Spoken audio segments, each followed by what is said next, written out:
This video is all about punishment, all right? So the first thing you could be asked is just to describe the different aims of punishment. Now, there are a variety of names, but we focus on the sort of four of the main ones, all right? Now, the first one is protection, all right? That a person is punished to protect society against the criminal committing further crimes, all right? So there we are, number one.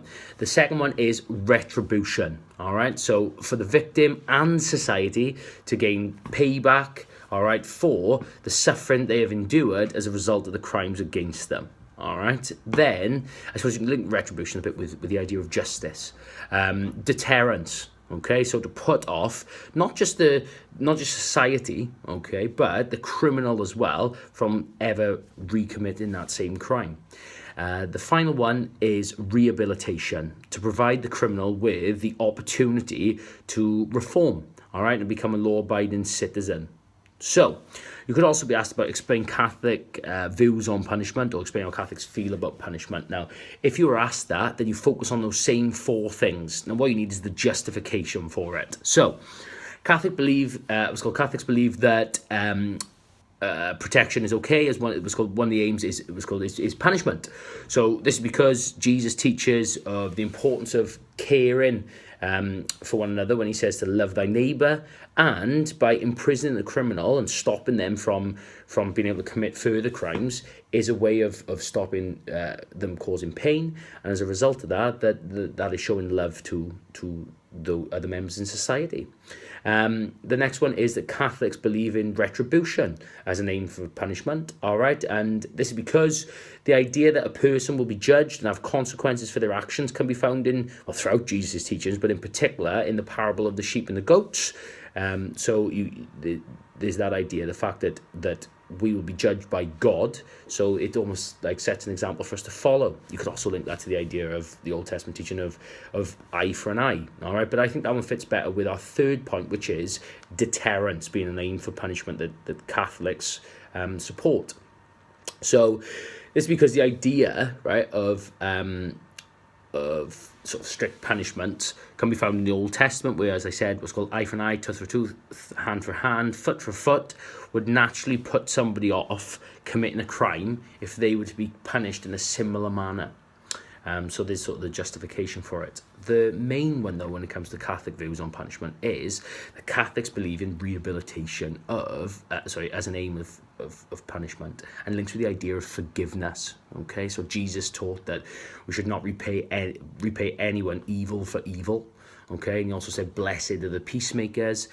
He spoke to Peter and said that we should forgive 70 times, 7 times. Okay, meaning that we should always seek sort of forgiveness. And it's a pattern throughout his teaching that Jesus speaks about the importance of providing people with the opportunity to be forgiven and to grow as a person. Now, if you were asked to explain why Catholics support punishment, right, then you can just focus on those same 4 points. Now, the one you definitely have got to include is the idea that Catholics believe what's called in rehabilitation as an aim for punishment. It's the most important one, all right?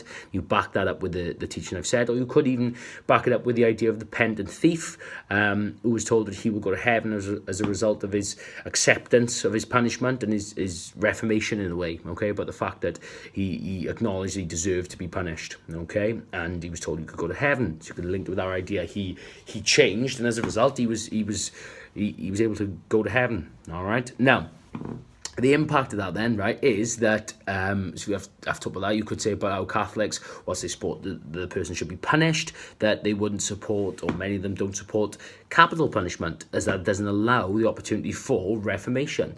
You could also say about the fact that they would want investment into sort of counselling, possibly, or rehabilitation programs, so that it gives prisoners more of an opportunity to reform. The other one, all right, that I think is probably the easiest one as well, to go alongside rehabilitation, would be protection.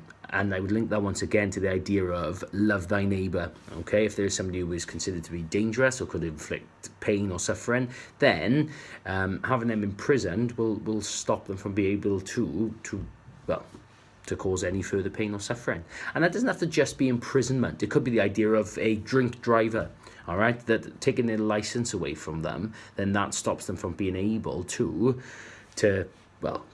cause pain and suffering through driving. Okay, so it doesn't have to just be imprisonment. All right, so the impact of this, you could actually draw on that exact example, and you say, therefore, a Catholic would support a driving ban for a drink driver, as that's a way of protecting others in society. Okay, so those are would be the two that I would really focus on. All right, but don't forget that you can still then go on and speak about retribution if you prefer, if that's one that you find easier. Okay, or obviously you could speak about deterrence as well. Now, if you've got the evaluation question, and this is one that is often linked to this topic, is the statement, a criminal can never reform, or it's impossible for a criminal to reform. A statement like that. Now, I think this is quite a good question, okay, because we've done quite a lot of work on this, right? So the thing, if we're going to say that about reasons why somebody would agree with the statement that a criminal can't reform, all right, then you've got to point to the number of reoffenders, all right? So, and the reason if you do that, if you remember this bit of information, then you can use it for both sides of the argument. So, 1 in 4 of all criminals, okay, reoffend following their release from prison, okay? Now, that's, as well, if you remember, that's all the ones who are caught. Okay, so it could be that these criminals are also committing crimes, but getting away with it. Okay, because obviously not every criminal is caught. Okay, so therefore these people would say that, you know what, a criminal can't reform. So as a result of this, then maybe we should invest more in stricter punishments, where when a criminal commits a crime, that they're in prison for longer. Or it could even lead to them saying that capital punishment should be justified. Why should we put money into supporting prisoners and trying to get them to change when it doesn't happen?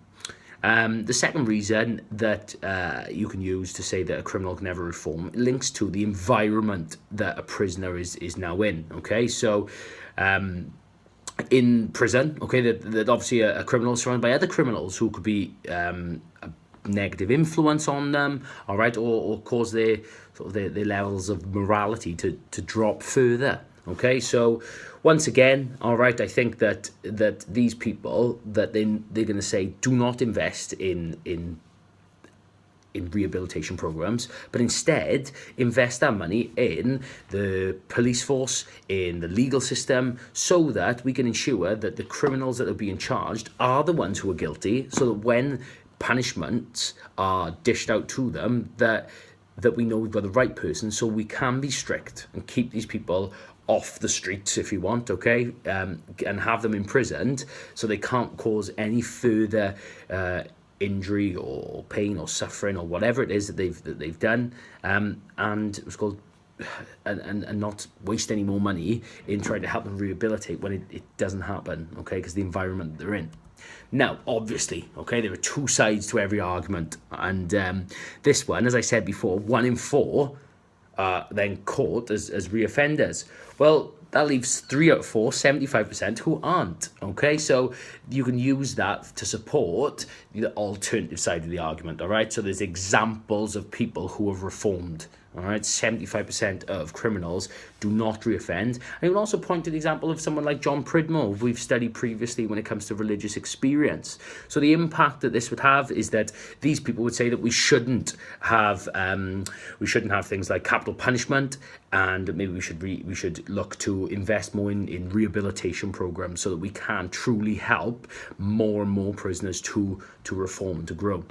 The second one, okay, the second point that you'll need for this evaluation one is that people can reform as long as they're provided with the right support. Okay, so for example, many people turn to crime, and this is the environment thing again, right? But instead of speaking about the environment in prison, we're talking about the environment outside the prison.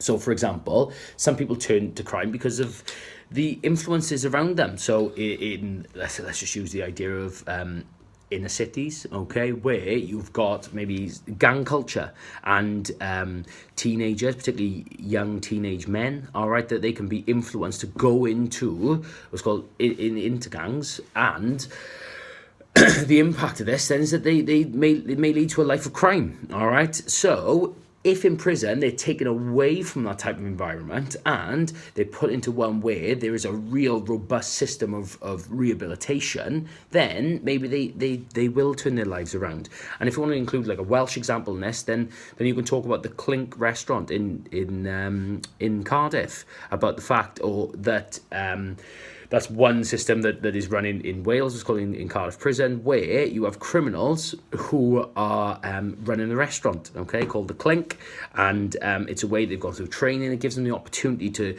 develop as a person and learn about responsibility, etc. But also gives them the skills that when they leave prison, that they can go and find work. And that's just one example, okay? There's lots of other ones. You talk about the impact of counselling, of education, all right, sitting GCSEs, etc., giving them the qualifications to be able to find work when they leave, all right?